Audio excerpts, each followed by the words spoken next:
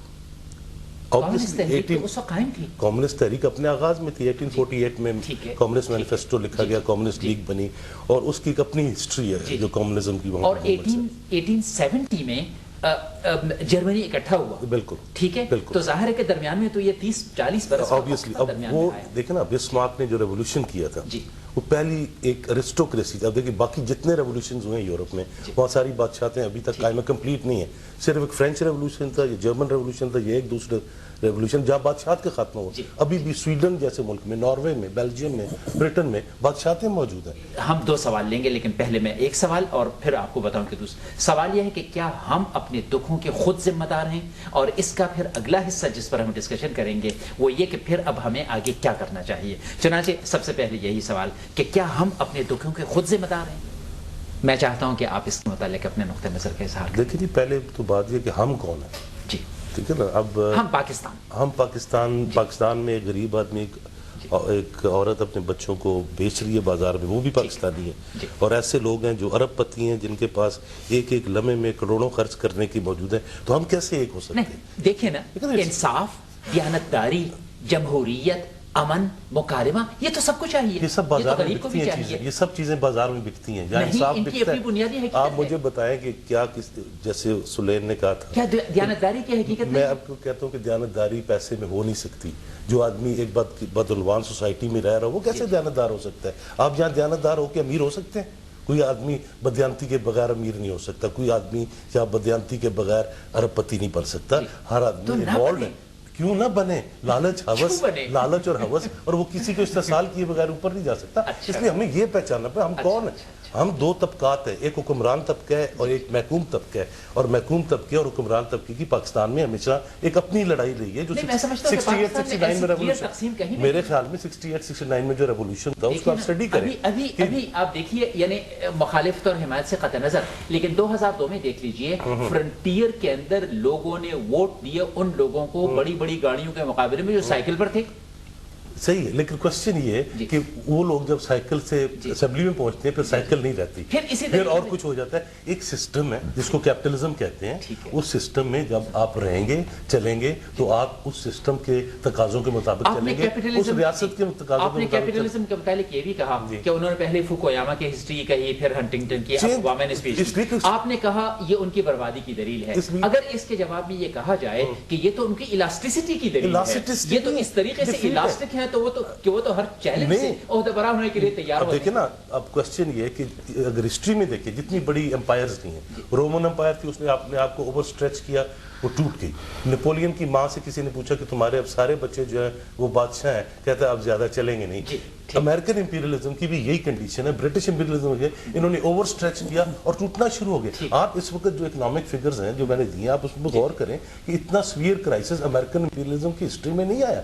وہ ایک متروک نظام کو چلانے کی کوشش کر رہے ہیں. 1923 کا جو وہ آیا وہ تو کہیں زیادہ تھا. نہیں, 1929 کا اگر آپ ریسیشن دیکھیں جو بڑا ریسیشن تھا, کریش تھا, وہ اس سے بڑا نہیں تھا. اب اس میں جو لاسز ہوئے ہیں, اس میں جو فال ڈاؤن ہوئے ہیں, اتنی بڑی ہیومن ان امپلائمنٹ, مطلب صرف بر صغیر میں 4 کروڑ کی بجائے 5 کروڑ بچے غربت اور بھوک سے مریں گے اس سال 2009 میں. 5 کروڑ لوگ بین الاقوامی طور پر بے روزگار ہوں گے. ایک ورلڈ کرائسس ہے, اس انٹینسٹی کا کرائسس نہیں آیا جو کیپٹلزم کی ہسٹوریکل جو متروکیت ہے اس کا. شاید ایک بھی آدمی بھوک سے نہیں مرے گا. امریکہ کے اندر آلریڈی مر رہے ہیں. آپ دیکھیں شکاگو میں جو ہو رہا ہے, جو مینہٹن میں جو کچھ ہو رہا ہے, جو سوپ کچنز چل رہے ہیں, جو شاویز جا کے ادھر تقسیم کر رہے ہیں تیل اور چیزیں جا کے. تو کوشچن کیا ہے کہ امریکہ کے اندر بہت غربت ہے. آپ کیٹرینا کے بعد دیکھیں کہ کیا ہوا سینٹ اورینس میں. اب حل کی طرف آئیں گے. پاکستان کو کیا کرنا چاہیے ایک باعزت اور باوقار قوم بننے کے لیے؟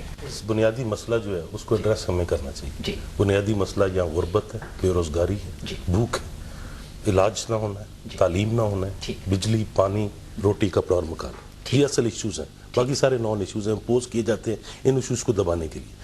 اس کے لیے میں سمجھتا ہوں بڑا سیدھا سلوشن ہے. وہ قرضے IMF, ورلڈ بینک اور سامراج کے جو کئی بار ہم ادا کر چکے ہیں, اگر آپ اس کو قسطوں میں دیکھیں سود کے, وہ ضبط کرنے چاہیے, بند کرنے چاہیے. پاکستان کے اس وقت 40-50 ایسے لوگ ہیں جن کے پاس اتنی دولت باہر کے بینکوں میں جمع ہے جس سے پاکستان کے تمام قرضے ختم ہو سکتے ہیں، پاکستان کو خریدا جا سکتا ہے. اتنے امیر لوگ ہیں اس وقت جو حکمران ہیں. تیسری چیز یہ کہ اس تمام وسائل کو صرف کیا جائے ایک منڈی کی معیشت کو ختم کر کے ایک پلانڈ اکانومی کے ذریعے کہ اور تمام پیداوار کا مقصد جو ہے وہ بجائے کہ منافع اور شرح منافع ہو، پیداوار کا مقصد جو ہے وہ انسانی ضروریات کی تکمیل ہے.